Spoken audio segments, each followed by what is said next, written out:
السلام عليكم ورحمة الله وبركاته. تعالوا كده معنا فيديو جديد النهاردة، فيديو كده مختلف عن كل فيديوهاتي. النهاردة بنتكلم عن تراث مصر. زنقة الستات في اسكندرية.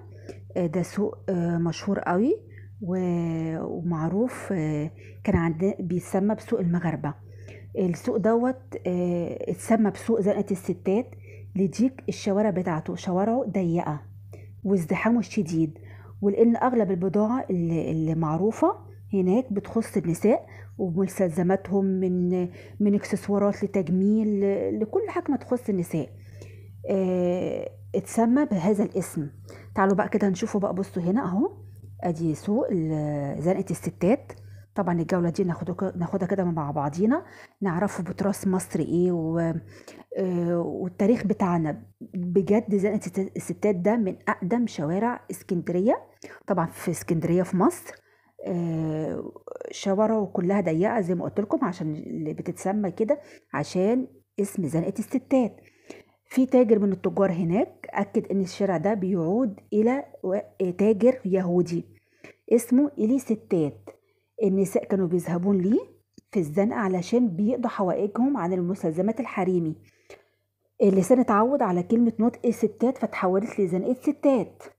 السوق ده مشهور جدا في اسكندرية، بمنطقة المنشية، بيلاحق يعني مقابل لشارع سوريا. طبعا بوريكم الجولة دي كده من أولها في شارع سوق زنقة الستات. برضو ارتبط بظهوره عديد من الأعمال الدرامية زي مسلسل ريا وسكينة. قصة ريا وسكينة معروفة قوي في المنشية. فيلم صايع بحر النجم أحمد حلمي. زنقة الستات برضو للفنانة فيفي عبده. أقدم تاجر هناك برضو، وأنا بعمل معاه حديث، طبعا أنا ما طلعتش حديث بس قال إن بيعود لأوائل القرن الماضي. التجار كان في المغرب بيجوا وليبيا بيجوا يرتكزوا في السوق دوت ويعرضوا بضايعهم. طبعا السوق دوت في وسط اسكندرية. بيجوا من هنا او من البلاد عشان يبيعوا من داخل مصر. وسمى هو اصلا تسميته في الاول بسوق المغاربه. آه، في سوق وسوق الخيط، يعني سوق المغاربه وسوق الخيط. المنطقه دي برضو معروفه ان فيها البيوت القديمه الاثريه. هوريكم برضو في الجوله ديت. كل ده انا باخدكم في الجوله، بوريكم طبعا الاكسسوارات والادوات التجميل والقماش والخيوط. عشان كده برضو بيتسمى بسوق الخيط. بس مشهور بادوات التجميل والاكسسوارات كل ما يخص التطريز كمان. ادوات التطريز، الخياطه برضو فيه. بينفرد السوق دوت في زنقة الستات زي ما قلت لكم ان فيه بيوت اثريه قديمه. الناس بيجوها او خلوها مزار سياحي، يعني يستقصدوه من التراث اللي فيه، من المنظر الجميل اللي فيه. وطبعا طول ما احنا ماشيين انا خدتكم من الاول لحد الاخر بوريكم الجمال، بوريكم العظمه ايه. فعلا تراث مصر الجميل في كل شيء زي ما انتم شايفين كده، في كل حاجه. وقلت لكم السياح الاجانب بيجوا مخصوص علشان بيعتبروه مزار سياحي. بيجوا في كل الأوقات، صيف أو شتاء. بصوا في كل شيء، في كل حاجة تلاقيها. أدوات التطريز، الخياطة، أفضل الأقمشة تلاقيها هناك. الإكسسوارات، التجميل. طبعا أنا على قد ما أقدر كنت بوريكم جمال سوق زنقة الستات عامل إزاي. فعلا تراث مصر الجميل جميل بجد، لازم نبينه تراث مصر ده للشعوب كلها. بصوا هنا كان المناديل كاتب الكتاب. بصوا الجمال، بصوا ربع في كل حاجة. في كاتب الكتاب تلاقي المناديل، تلاقي بص اللهم بارك، بص الكلام، بصوا عاملين بالطباعة ازاي. دي اطباق برضو بتحطها العروسة او العريس والعروسة يعني.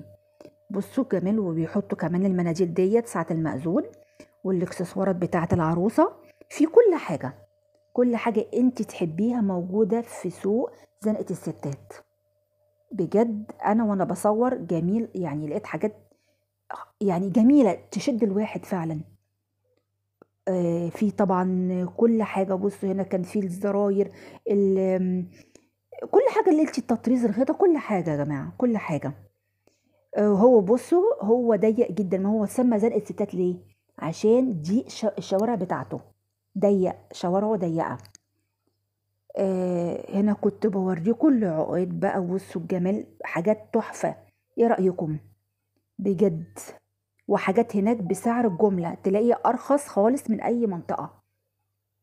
السوق ده بيعود من أوائل القرن الماضي، يعني من زمان جدا، من زمان جدا. بصوا جمال العقود هي بقى الحاجات اليدوية اللي انت ممكن تصنعيها من ايدك.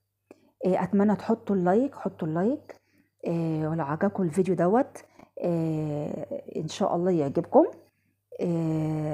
وانا بشكر شكر خاص بجد إن التغيير اللي الان في القناة بفضل ربنا. ثم غيرنا محتوانا، وبإذن الله هنجدد منه بالسفيرة سفيرة السعادة. ربنا يبارك لنا فيها ويخليها لنا. طبعا بتشدنا انها تخلينا ان احنا نغير من محتوانا، نبدع، نبقى في تغيير، في حاجات حلوة كتير بجد. شكرا ليكي احلى سفيرة السعادة. بصوا هنا بقى الجمال ده، هنا بقى الدبابيس والطرز، حاجات التطريز بتاعت الخياطة، اللي هم الحرفيين اللي هم بيطرزوا، اللي على مكنة الخياطة. هنا بقى الاكرادور والمونيكير وكل حاجة تلاقيها هناك بجد يعني. كريمات، حاجات التجميل كلها. طبعا السوق كان طويل من اوله لحد اخره، معلش لو طولت شوية. بصوا هنا ده الجليتر اللي بيعملوا بيها الحاجات الافراح. بوريكم يعني بتشاركوني معايا الجمال اللي انا كنت شايفاه بجد والله. كل حاجة انت ما يخطر في بالك هتلاقيها في سوق زنقة الستات. بجد حاجة جميلة قوي. الله بجد يعني كنت بصور لكم، مش كنت ما كنتش عايزة اعدي اي لحظة تفوتني. واعذروني لو الفيديو طول شوية، بس انا حبيت اطلع لكم الفيديو بضمير، يعني السوق كله يبقى كامل. بصوا الشنط، افراح، كل حاجة تلاقيها هناك. عقود وحاجات جميلة جدا بجد. انا ماشية وانا منبهرة والله العظيم. هنا بقى ديت برضو مناديل بتاعت كتب الكتاب، بس بتطريز بقى، بشغل التطريز حلو قوي. منزلينها. ممكن تحتفظي بيه برضو بعد الفرح، تحتفظي بيه العروسة تحتفظ بيه، بيبقى ذكرى جميلة. على فكرة ده بيبقى ذكرى جميلة لأي عروسة، بتفتكري بيه يوم كتب كتابك. حاجات جميلة جدا والله العظيم. دي بقى التوك والاكسسوارات برضو بتاعت العرايس. دي هنا بوكيهات الورد. بصوا بوكيهات الورد العرايس جميلة ازاي. الله الله بجد حاجات جميلة قوي والله العظيم. حاجات تحفة. طبعا دي بتاعت العروسة برضو، بتاعت طبعا الليلة الصباحية، وحاجات حلوة قوي. وفي اخر الفيديو برضو هوريكم اقدم عطار في زنقة الستات. طبعا محدش ما يعرفوش في اسكندرية، الحاج ابو ماضي. وهوريكم جوه والمكنة اللي بيطحن فيها، كل حاجة هوريها لكم. بصوا الجمال يعني الحاجة بتتكلم على نفسها. انا زي ما قلت لكم، انا حطيت لكم نبذة عن التاريخ بتاع زنقة الستات، بتاع سوق زنقة الستات. قلت لكم في الاول مين اللي سماه. هو سوق اصلا في الاصل مغربي، بس طبعا من الاسم خدوه منه لزنقة الستات، اتحول بعد كده الاسم زنقة الستات. اللي كان بيجيله تاجر يهودي.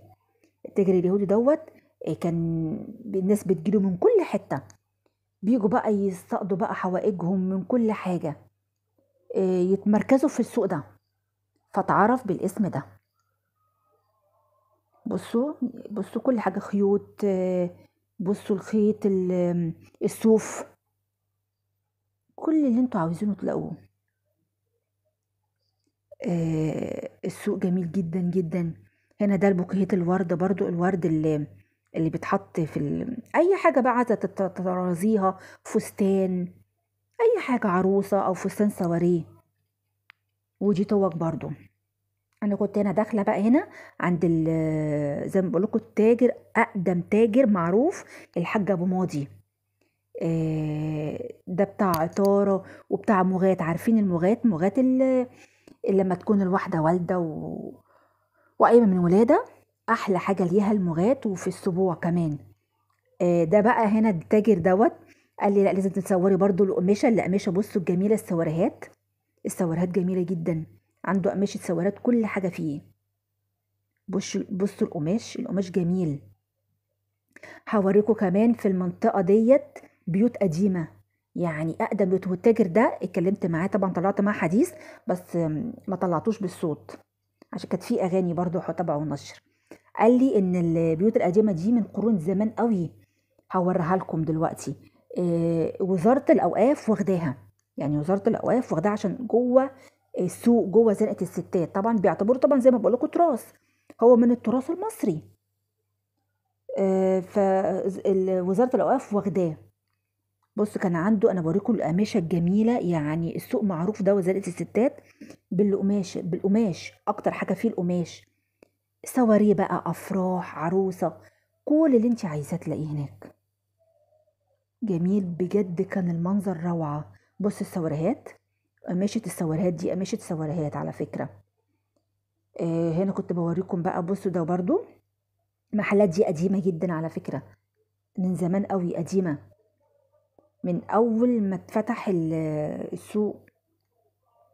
بوريكم هنا البيوت ديت، البيوت دي القديمة اللي أنا بوريها لكم، القديمة جدا في السوق. كنت أنا كده واخداكم كده في الطريق كده معايا، وهنوصل برضو لأقدم عطار معروف في زنقة الستات. بصوا طول ما احنا ماشيين هنا في الجولة هتستمتعوا بالحاجات اللي فيها أصلا، يعني الحاجات اللي جميل اللي فيه في الفيديو جميل جدا، حاجات جميلة. هنمشوا كده نكمل طريقنا لحد العطار واوريه لكم، وبكده اكون انهيت الفيديو بالعطار اللي هو ابو ماضي، الحاج ابو ماضي.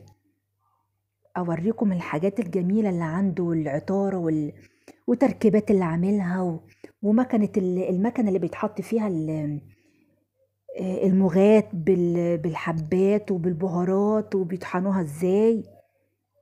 يا رب يكون الفيديو يعجبكم بجد. انا اول مره اعمل فيديو كده، الفضل يرجع لسافرة السعاده حبيبتي، ما تحرمش منك. يا رب كده ان شاء الله، يا رب نتوفق وانتي معانا وانتي بينا، عطينا طاقه ايجابيه. الطاقه مش طاقه معنويه او من الناحيه الماديه، لا، بالطاقه المعنويه اللي بتديها لنا بجد. ربنا يديمك لحياتنا يا رب، وتفضلي معانا كده على طول يا رب. احلى سافرة السعاده في الدنيا.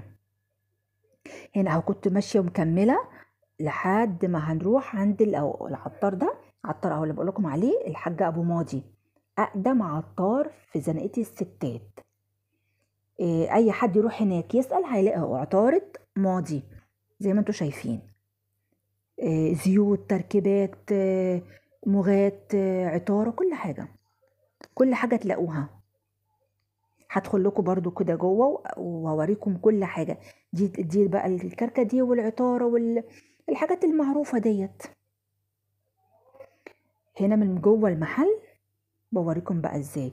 بصوا بقى هنا الزيوت وعسل النحل وبيعمل تركيبات حلوة أوي لتساقط الشعر. الناس بيجيله من كل حتة، أي حد عنده مشكلة في شعره برضو بيجيله. ويقولك أحلى مغات تاخديه الحاج ماضي، بجد عطارة ماضي. هنا كنت بوريكم التركيبة دي كان عاملها. قال لي دي جميلة جدا برضو أصورها، حلوة، بس أنا ما صورتهاش كده. ده بقى طبعا الحاج ماضي برضو اللي هو صاحب المكان. يا رب يا رب ان شاء الله الفيديو يعجبكم. واشوف تعليقاتكم الحلوه ان شاء الله كده. يا رب اكون اقدر افيدكم او فدتكم بالتاريخ، بتراثنا اللي موجود عندنا في اسكندريه. اقدم منطقه في اسكندريه سوق زنقة الستات. هنا خدتكم عند المطحنه اللي بيطحنوا فيها المغات نفسه. يعني المغات بصوا هنا العامل بيحط الورق بتاع المغات في المكنه دي. المكنه دي قديمه جدا على فكره، جدا. واعتقد ان محدش عنده المكنه دي غير الحاج ماضي، عطارة ماضي.